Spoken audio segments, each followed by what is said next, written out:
राधे राधे, जय श्री कृष्ण। मैं हूं सुशील गोस्वामी और आप देख रहे हैं तिलक पत्रिका।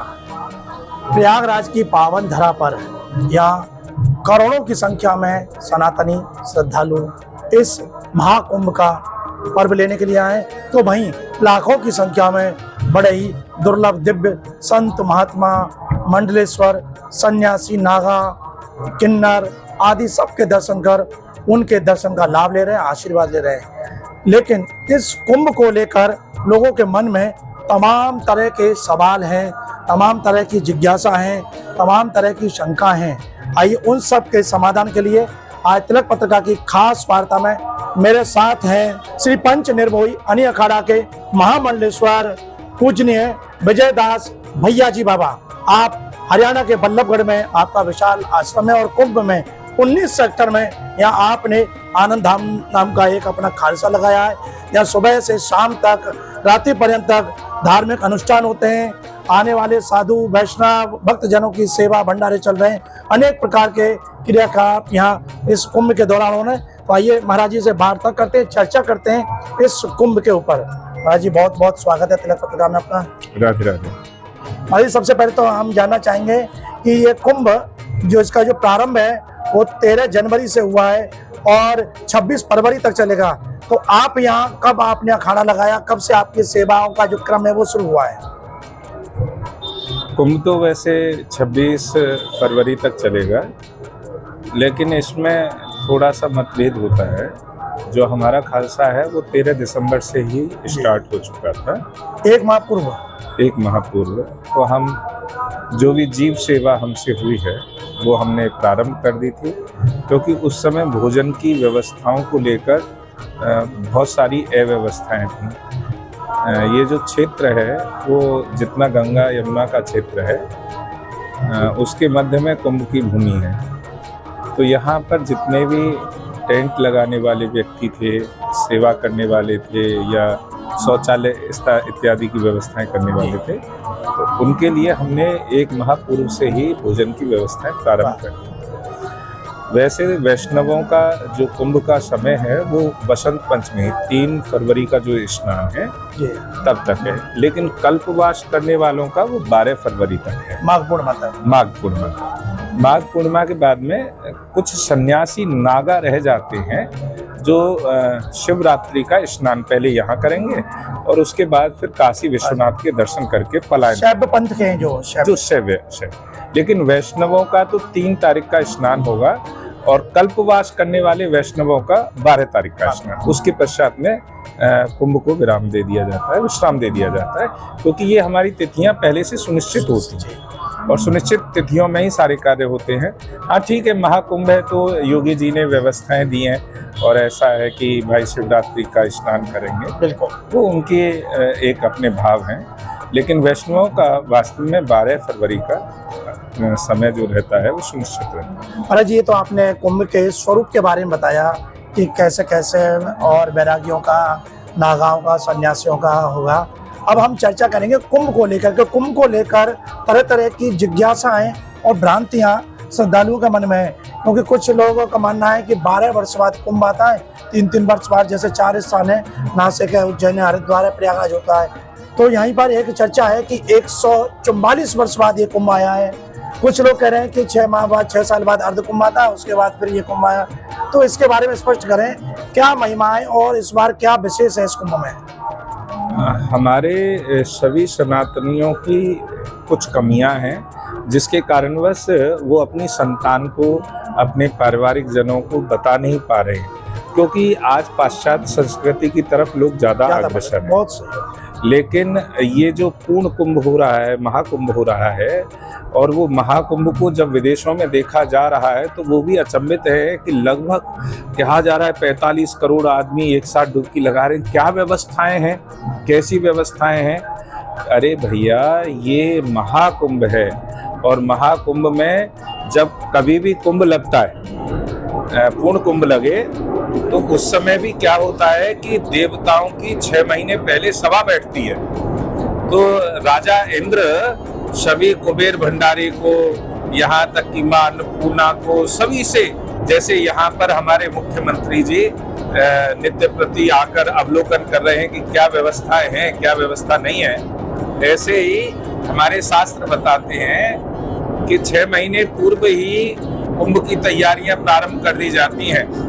आप देखेंगे किसी भी खालसा में चले जाएं, किसी भी नगर में चले जाएं, किसी भी स्थान पर चले जाएं, वहां अन्न धन के भंडारे चल रही हैं, जबकि हम लोग बाबा जी हैं, हम लोग विरक्त हैं, वैष्णव हैं, हमारी आकाश वृत्ति है, हमारी कोई फैक्ट्री नहीं है, हमारे कोई व्यापार नहीं है, लेकिन इंद्र देव ही पहले स्वर्ग में इसकी रचना करते हैं और उसके बाद में यहाँ सारा अनुपालन किया जा रहा है। अखंड भंडारे चल रहे हैं। अखंड भंडारे चल रहे हैं। तो ये कोई किसी व्यक्ति विशेष की बात नहीं है, महत्व नहीं है, ये सब ऊपर से किया जा रहा है और भगवान की अलौकिक लीला है। महाराज जी, ये आपने बताया इस महाकुंभ के महत्व के बारे में। अब जो श्रद्धालु आ रहे हैं, सबका एक ही लक्ष्य है, प्रयाग पहुंचे हैं, बस से आए, गाड़ी से आए, रेल से आए, हवाई जहाज से संगम पर पहुंचे, डुबकी लगाएं और अपने गंतव्य पर प्रस्थान करें। लेकिन इस कुंभ में आने का किस तरह का महत्व है, कैसे वो अनुष्ठान करें, दर्शन करें, फिर और कहाँ उनको दर्शन पूजन करना चाहिए, और क्या कुछ ऐसा कुंभ में करें जिससे उनके जो पुण्य है वो अनादिकाल तक के लिए उन्हें प्राप्त हो, उनका कल्याण हो। नीति शास्त्र में एक श्लोक आया है, अन्य क्षेत्रे कृतं पापम तीर्थ क्षेत्रे विनश्यति। आपने कहीं भी पाप किया है, जब आप तीर्थ का सेवन करेंगे तो आपको आपका जो पाप है वो नष्ट हो जाएगा। लेकिन तीर्थ क्षेत्रे कृतं पापम ब्रजलेपो भविष्यति। यदि आपने तीर्थ क्षेत्र में आकर कोई पाप किया है तो सोच लो वज्रलेप हो गया, आप जन्म जन्मांतरों के लिए नरकगामी बन गए। तो भगवान कह रहे हैं, नीति शास्त्र कह रहा है कि भाई हमें तीर्थ का सेवन करना चाहिए, और जब तीर्थ का सेवन करें तो हमारे जो किए हुए पाप हैं वो अपने आप क्षीण हो जाते हैं, नष्ट हो जाते हैं। उसी प्रकार से जब आप संगम है क्या, संगम 3 नदियों का मिलन, गंगा, यमुना, सरस्वती, और जहाँ वो तीनों गंगा, देखो सरस्वती का रूप भी गंगा बन गया, यमुना का रूप भी गंगा बन गया, और आगे जो बह रही है वो है गंगा। तो जब गंगा आगे बह रही है, पीछे भी गंगा है, और संगम के बाद आगे भी गंगा है, यानी गंगा का अस्तित्व समाप्त नहीं हुआ, गंगा अविरल बह रही है।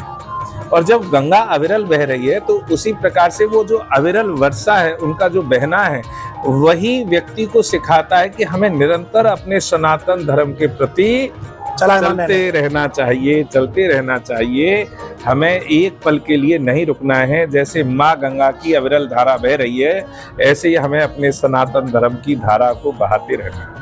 महाराज जी, इस महाकुंभ का जो इस बार देखने को मिला है, इससे पहले 2019 में अर्ध कुंभ हुआ और 2021 में हरिद्वार में भी कुंभ का आयोजन हुआ। इस बार क्या खास विशेष लग रहा है जो पूरे विश्व के लोग सनातनी उमड़ रहे हैं?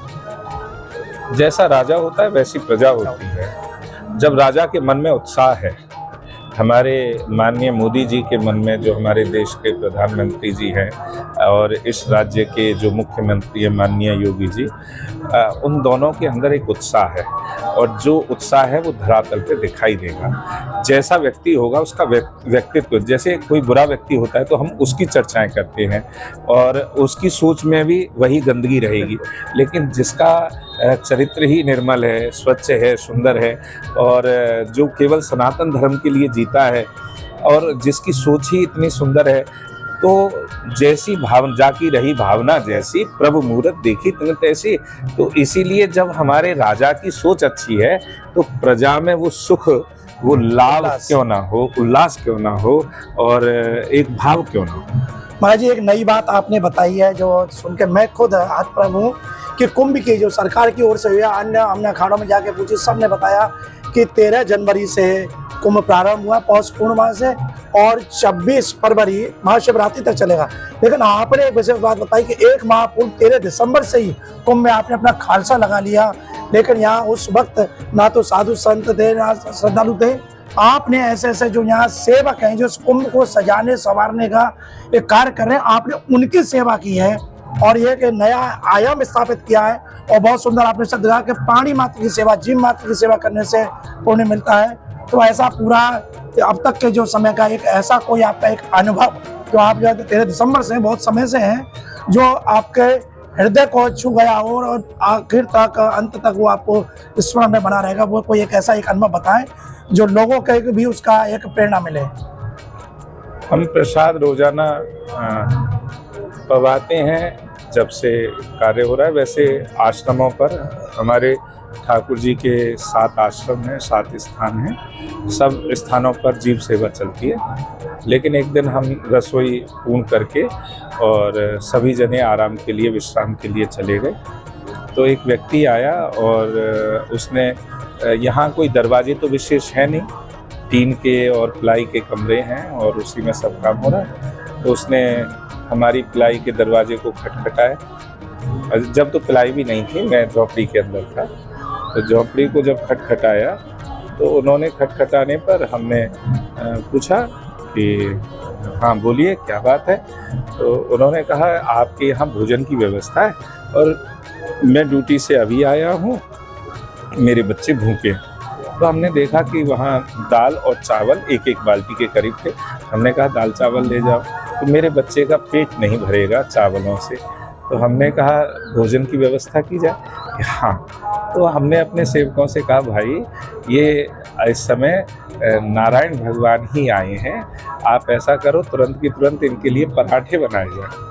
और हमने देसी घी के पराठे बनाकर, और हमने कहा कि आप कितने में तृप्ति हो जाएगी। उन्होंने कहा महाराज जी 10-12 पराठे। हमने कहा कम से कम 20 पराठे बना। कितने लोग थे? वो केवल 3 जने थे, 2 बच्चे और 2 बच्चे। हाँ, तो मैंने कहा ठीक है कोई बात नहीं, आप ये कार्य करिए। कितने बजे का समय था? 11:30 बजे वो आए, फिर वो बनाया। तो लगभग हमें तो 12:30 बज गया था उन्हें पवा के। और फिर हमने कहा भैया कि रात्रि के समय, क्योंकि अन्न का कण भगवान की कृपा से ही कोई किसी को पवा सकता है। बहुत सुंदर। तो महाराज जी मतलब ये जो दृश्य देख के आप अभिभूत हो गए?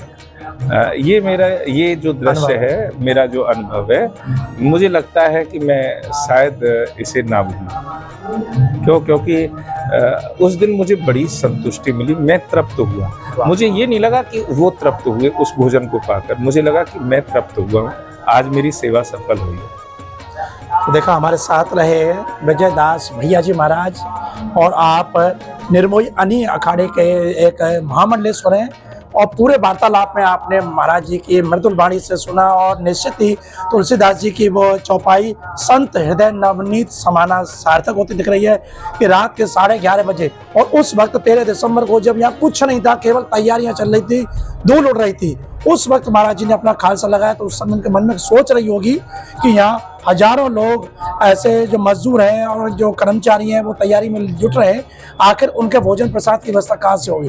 तो ये सोच लेकर आप हरियाणा के बल्लभगढ़ से यहाँ पे आए, पहले अखाड़ा लगाया, और वो सेवा जैसे उन्होंने कही कि प्राणी मात्र की सेवा, केवल मनुष्य नहीं कोई भी जीव हो उसकी सेवा के उद्देश्य आए।